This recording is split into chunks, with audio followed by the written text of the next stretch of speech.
Searching for and Maintaining Peace, Part 2, Section 13, Patience vis-a-vis our own faults and imperfections.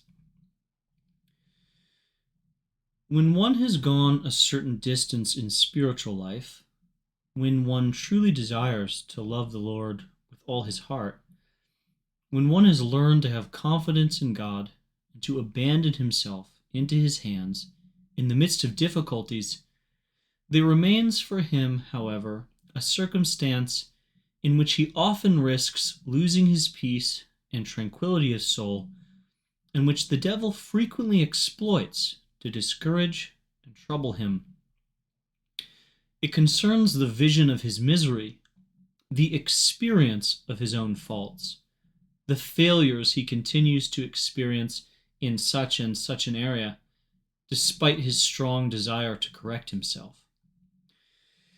But here also it is important to be aware that the sadness, the discouragement, and the anguish of soul that we feel after committing a fault are not good, and we must, on the contrary, do everything we can to remain at peace.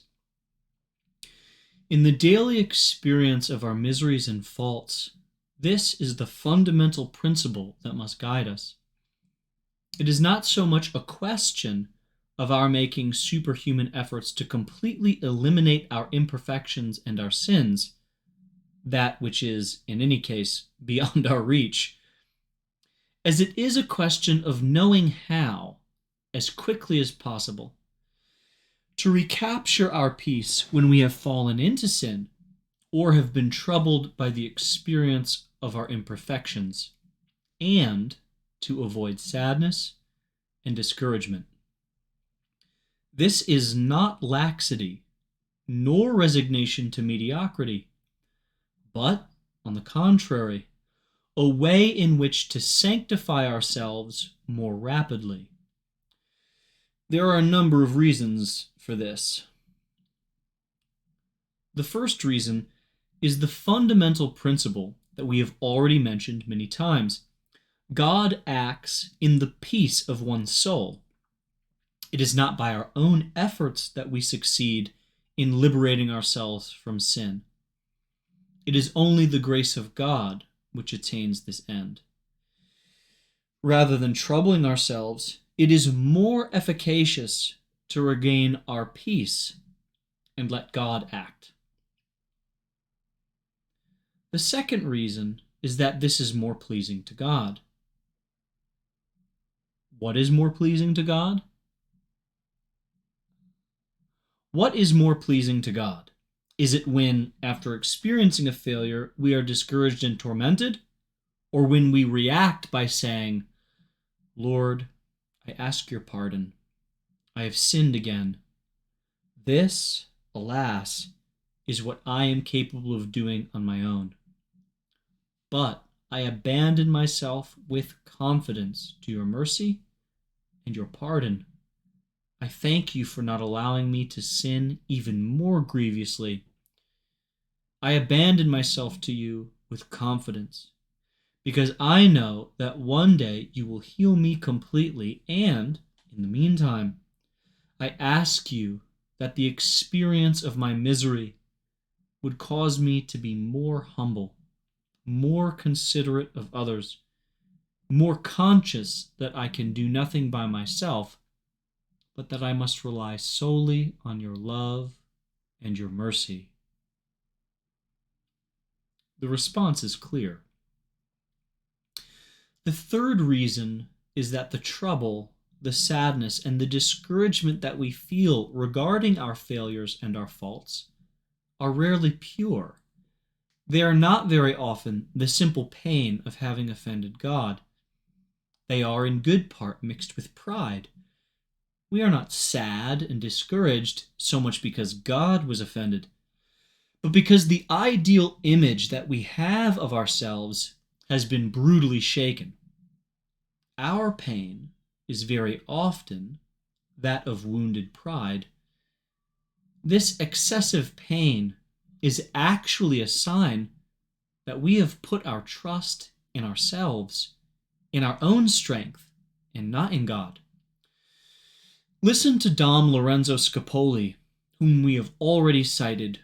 Quote, "A presumptuous man believes with certainty that he has acquired a distrust of himself and confidence in God, which are the foundations of the spiritual life, and therefore that which one must make an effort to acquire. But this is an error that we never recognize better than when we have just experienced a failure.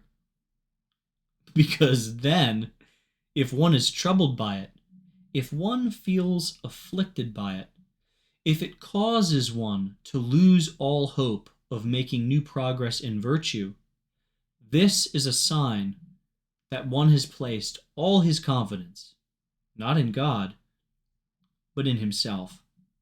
And the greater the sadness and despair, the more one must judge himself guilty. Because he who mistrusts himself greatly and who puts great confidence in God, if he commits some fault, is hardly surprised.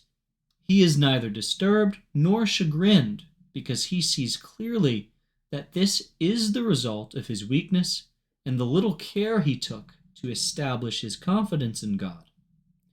His failure, on the contrary, teaches him to distrust even more his own strength and to put even greater trust in the help of him who alone has power. He detests, above all, his sin. He condemns the passion or vicious habit which was the cause. He conceives a sharp pain for having offended his God, but his pain is always subdued and does not prevent him from returning to his primary occupations, to bear with his familiar trials, and to battle until death with his cruel enemies. It is, again, a very common illusion to attribute to a feeling of virtue this fear and trouble that one experiences after a sin, because, though the uneasiness that follows the sin is always accompanied by some pain, still it does not proceed only from a source of pride or from a secret presumption, caused by too great a confidence in one's own strength. Thus, then, whoever believes himself affirmed in virtue is contemptuous towards temptations and comes to understand, by the sad experience of his failures, that he is fragile and a sinner like others, is surprised as if by something that never should have happened, and, deprived of the feeble support on which he was counting, he allows himself to succumb to chagrin and despair. This misfortune never happens to those who are humble, who do not presume on themselves, and who rely only on God. When they have failed, they are neither surprised nor chagrined, because the light of truth which illuminates them makes them see that it is a natural result of their weakness and their inconstancy.